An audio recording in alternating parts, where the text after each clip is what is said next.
दोस्तों आप सभी का एक बार फिर स्वागत है। देश और दुनिया की तमाम बड़ी खबरों को इस वीडियो में जानेंगे, लेकिन इससे पहले अगर आप चाहते हैं कि ये खबरें आपके पास सबसे पहले पहुंचे तो लाल बटन को दबाकर चैनल को सब्सक्राइब करके बेल आइकन को जरूर दबा दें। दोस्तों वीडियो में आगे बढ़ने से पहले जान लेते हैं महामारी के नए अपडेट्स को। अभी तक भारत में संक्रमित मरीजों की संख्या 3,95,048 पहुंच। अच्छी बात यह है कि 2,13,831 मरीज ठीक होकर घर जा चुके, लेकिन दुख की बात यह है कि 12,948 मरीजों ने दम तोड़ चुके हैं। वही बात करें दुनिया की तो 87,50,990 इतना मामला सामने आया, लेकिन अच्छी बात यह है कि 44,14,529 मरीज ठीक हो चुका है। वही दुख की बात यह है कि 4,61,820 मरीज दम तोड़ चुके हैं। जी हाँ दोस्तों, बढ़ते हैं पहली और बड़ी खबरों की तरफ। चलिए दोस्तों बढ़ते हैं पहली और बड़ी खबरों की तरफ। पहली और बड़ी खबर निकल के आ रही है कि पीएम किसान स्कीम केसीसी से सभी लाभार्थियों को मिलेगा 3-3 लाख रुपए तक का सबसे सस्ता लोन। जी हाँ दोस्तों, केंद्र सरकार ने प्रधानमंत्री किसान सम्मान निधि स्कीम के सभी लाभार्थियों को खेती किसानों के लिए सबसे सस्ता लोन देने का योजना बनाई है, ताकि पैसे के अभाव में कोई किसान खेती करना न छोड़े। केंद्रीय कृषि राज्य मंत्री कैलाश चौधरी के मुताबिक आने वाले दिनों में 2.5 करोड़ किसानों को किसान क्रेडिट कार्ड के माध्यम से 2 लाख करोड़ रुपए का कर्ज उपलब्ध करवाया जाएगा। ये पैसा पीएम किसान योजना के लाभार्थियों को दिया जाएगा। इसमें पशुपालन, मछली पालन करने वाले किसानों को भी फायदा होगा। चौधरी ने बताया कि 1 मार्च से लेकर अब तक देश के 3 करोड़ किसानों को 4.22 लाख करोड़ रुपए का कृषि कर्ज दिया गया, जिसमें 3 माह का ब्याज माफ है। यही नहीं, पीएम किसान स्कीम से जुड़े 25 लाख नए किसानों को क्रेडिट कार्ड जारी किया गया। इसकी लिमिट 25,000 रुपये है। चलिए दोस्तों बढ़ते हैं अगली और बड़ी खबर निकल के आ रही है कि 21 जून को पड़ रहे सूरज ग्रहण से खत्म हो जाएगा कोरोना वायरस। जाने क्या कहता है विज्ञान। जी हाँ दोस्तों, इस साल का पहला सूरज ग्रहण यानी 21 जून यानी रविवार को है, जो दुनिया भर के तमाम देशों में दिखाई देगा। ये सूरज ग्रहण फायर रिंग के रूप में होगा। इस सूरज ग्रहण को लेकर कहा जा रहा है कि इसके बाद कोरोना वायरस का असर खत्म हो जाएगा। यह साल का ये पहला सूरज ग्रहण है। इस बार सूरज ग्रहण करीब 6 घंटे तक लगेगा। ज्योतिषियों का मानना है कि दिसंबर 2019 को पड़े सूरज ग्रहण के बाद कोरोना वायरस का संक्रमण बढ़ना शुरू हुआ। अब 21 जून को पड़ने वाले सूरज ग्रहण के साथ कोरोना वायरस महामारी खत्म हो जाएगी। भारतीयों के मन में भी केवल यही सवाल है कि सूरज ग्रहण कोरोना वायरस को खत्म कर देगा।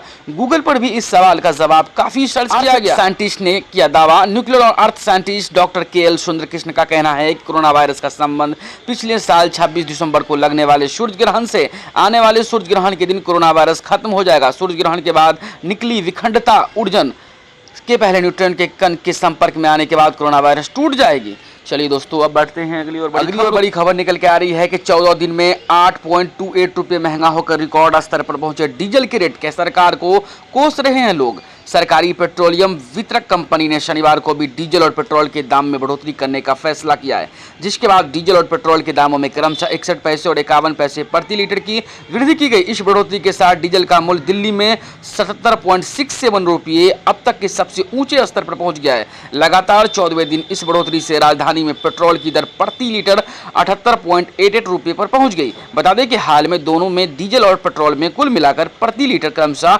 8.28 रुपये और 7.62 रुपये की वृद्धि हुई।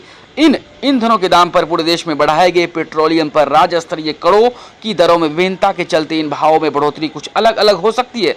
गत 7 जून से पहले 82 दिन तक कंपनियों ने इनके मूल्यों में कोई संशोधन नहीं किया। चलिए दोस्तों बढ़ते हैं। बाबरी विध्वंस वीडियो कॉन्फ्रेंसिंग द्वारा आडवाणी सहित 9 आरोपियों के बयान पर दर्ज होंगे।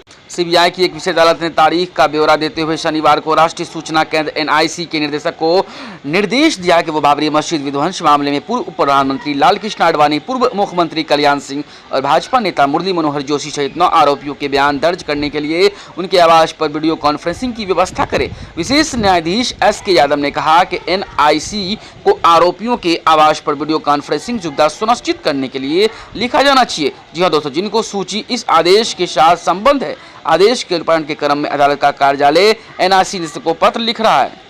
चलिए दोस्तों बढ़ते हैं अगली और बड़ी खबर निकल कर दिल्ली में अब होम क्वारंटाइन हो सकेंगे कोरोना वायरस पॉजिटिव। LG ने वापस लिया फैसला। जी हां दोस्तों, दिल्ली के उपराज्यपाल अनीज बेजल ने दिल्ली में कोरोना वायरस के मरीजों के लिए 5 दिन के अनिवार्य इंस्टीट्यूशनल क्वारंटीन के फैसले को वापस ले लिया। LG के इस फैसले दिल्ली की आम आदमी पार्टी की सरकार ने विरोध किया था। दिल्ली सरकार ने इस आदेश का विरोध करते हुए कहा था कि यह मनमाना आदेश है और इससे पहले से ही दबाव झेल रही स्वास्थ्य सेवा प्रणाली पर बोझ पड़ेगा। दिल्ली के उप मुख्यमंत्री मुख्यमंत्री अरविंद केजरीवाल ने कोविड-19 के मरीजों को 5 दिन तक अनिवार्य इंस्टीट्यूशनल क्वारंटीन के उपराज्यपाल अनिल बैजल के आदेश का शनिवार को विरोध करते हुए सवाल किया था कि दिल्ली में अलग नियम क्यों लागू किया जा रहा है। चलिए दोस्तों बढ़ते हैं और अगली और बड़ी खबर निकल के आ रही है कि चीन में बने ड्रोन से भारत में हथियार भेज रहा था पाकिस्तान, साथ में मिले कार्बाइन और चीनी हैंड ग्रेनेड। जी हाँ दोस्तों, सार ये कार्बाइन अमरीकी कंपनी कोल्ट्स मैन्युफैक्चरिंग तैयार करती होती है। इसका निर्माण सबसे पहले अमरीकी सेना के लिए किया गया था। वहाँ पर आज भी ये कार्बाइन चालन में है। इसकी कीमत $1099 बताई गई। विस्तार जम्मू कश्मीर में भारत में पाकिस्तान के अंतर्राष्ट्रीय सीमा से लगते कठुआ के पंसर इलाके में बीएसएफ ने शनिवार को जिस पाकिस्तानी ड्रोन को शूट किया वो चीनी निर्मित है। इस ड्रोन को हेक्साकॉपर कहा जाता है। ड्रोन के साथ जो हथियार मिले उसमें चीन निर्मित हैंड ग्रेनेड भी है शामिल। जम्मू कश्मीर में आतंकवादी लंबे समय से चीन में बने हैंड ग्रेनेड का इस्तेमाल कर रहे हैं। इतना ही नहीं, ड्रोन के साथ जो अमेरिका निर्मित M4.56 mm कार्बाइन मिलती है उसका इस्तेमाल पाकिस्तानी सेना कर रही है।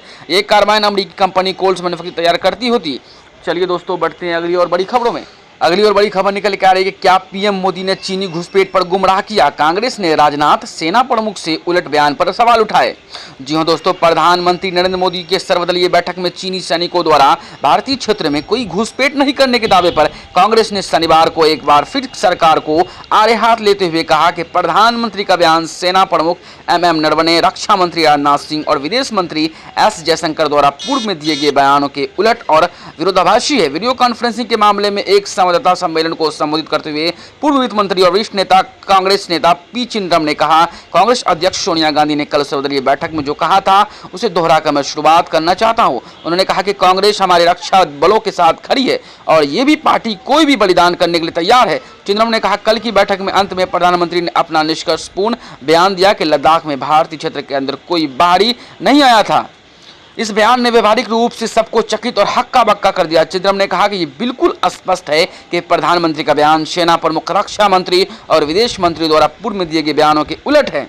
चलिए दोस्तों बढ़ते हैं अगली और बड़ी खबर निकल के आ रही है कि आ गई कोरोना वायरस की दवा, बाजार में बिकेगी 103 रुपये में। DGCI से मिली मंजूरी। जी हाँ दोस्तों, कोविड-19 से मामूली और मध्यम रूप से पीड़ित मरीजों के इलाज के लिए एंटीवायरल दवा फोविपिराविर के फेविलोप्लेंट ब्रांड नाम से पेश किया। कंपनी ने शनिवार को यह जानकारी दी कि मुंबई की कंपनी ने शुक्रवार को कहा था उसे भारतीय औषधि महामंत्रालय ने से इस दवा की विनिर्माण और विपणन की अनुमति मिल गई है। कंपनी ने कहा कि फोविफ्लू कोविड-19 के इलाज के लिए पहले खाने वाली फैब्रिक दवा है जिसे मंजूरी मिली है। ये दवा लगभग 103 रुपये प्रति टैबलेट की दर से बाजार में उपलब्ध होगी। बढ़ते हैं अगली और बड़ी खबरों में। अगली बड़ी खबर निकल कर 15 जुलाई के बाद शुरू हो सकती है अंतर्राष्ट्रीय उड़ानें।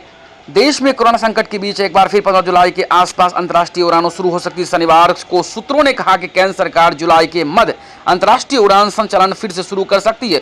सूत्रों ने कहा कि सरकार अंतर्राष्ट्रीय उड़ानों को शुरू करने के लिए बेहतर स्थिति में होगी जब घरेलू हवाई यातायात की मात्रा 50% तक पहुंच जाएगी। केंद्र को उम्मीद है कि 15 जुलाई के आसपास ये 50% तक पहुंच जाएगा। महामारी से आगे प्रतिदिन 3 लाख लोगों ने हवाई यात्रा और इस डाटा के आधार पर सरकार आगे को रास्ता तय करेगी। फिलहाल 25 मई से घरेलू उड़ान सेवा को फिर से शुरू होने के बाद लगभग 65,000 से 70,000 लोग प्रतिदिन हवाई यात्रा कर रहे हैं, जबकि 25 मई को 30,000 लोग हवाई यात्रा कर रहे हैं। घरेलू मार्ग पर लगभग 700 उड़ानें प्रतिदिन उड़ान भर रही है। केंद्रीय नागरिक उड्डयन मंत्री हरदीप सिंह पुरी के अनुसार सरकार अगले सप्ताह में कई घरेलू मांगे और उड़ानें आवृत्ति को बढ़ाने जा रही है। उन्होंने कहा कि इस कदम से न केवल मांग को पूरा करने में फायदा होगा बल्कि घरेलू हवाई यातायात की मात्रा भी बढ़ेगी। अगली बड़ी खबर निकल के आ रही है कि भारत चीन में बढ़ते तनाव के बीच वित्त मंत्रालय ने पेंशन कोष में चीन से निवेश पर पाबंदी लगाने का दिया प्रस्ताव। जी हां दोस्तों, भारत और चीन में बढ़ते तनाव के बीच वित्त मंत्रालय ने चीन समेत भारत और सीमा से लगे किसी भी देश से पेंशन कोष में विदेशी निवेश पर प्रतिबंध लगाने का प्रस्ताव दिया है। पेंशन कोष नियामक एवं विकास प्राधिकरण के नियमन के तहत पेंशन कोष में स्वतः मार्ग से 49% विदेशी निवेश की अनुमति है। इस संदर्भ में शुक्रवार को जारी अधिसूचना के मसौदे के अनुसार चीन समेत भारत की सीमा से लगने वाले किसी भी देश की किसी भी निवेश इकाई या व्यक्ति के निवेश के लिए सरकार की मंजूरी की जरूरत होगी। समय समय पर जारी FDI नीति का संबंधित प्रावधान ऐसे मामले पर लागू होगा। इस पर संबंधित पक्षों से टिप्पणियां मांगी गई। इन देशों से कोई भी विदेशी निवेश सरकार की मंजूरी पर निर्भर रहेगा। भारत सरकार की अधिसूचना जारी होने की तारीख से इस प्रतिबंध लागू होगा। भारत और चीन के बीच गलवान घाटी में हिंसक झड़प के बाद बढ़ते तनाव के बीच वित्त मंत्रालय ने प्रस्ताव दिया। प्रस्तावित बदलाव में औद्योगिक संबंधों और आंतरिक व्यापार विभाग अप्रैल में जारी दिशा निर्देश के अनुरूप है। फिलहाल केवल बांग्लादेश और पाकिस्तान से होने वाले निवेश को लेकर ही सरकार मंजूरी की जरूरत का प्रावधान है। दोस्तों अभी तक हमारे चैनल को सब्सक्राइब नहीं किया तो लाल बटन को दबाकर सब्सक्राइब कर लीजिए। साथ में छोटा सा बटन होगा बेल आइकन का, उसको भी प्रेस कर दीजिए ताकि वीडियो मिले रोज आपको फ्री में।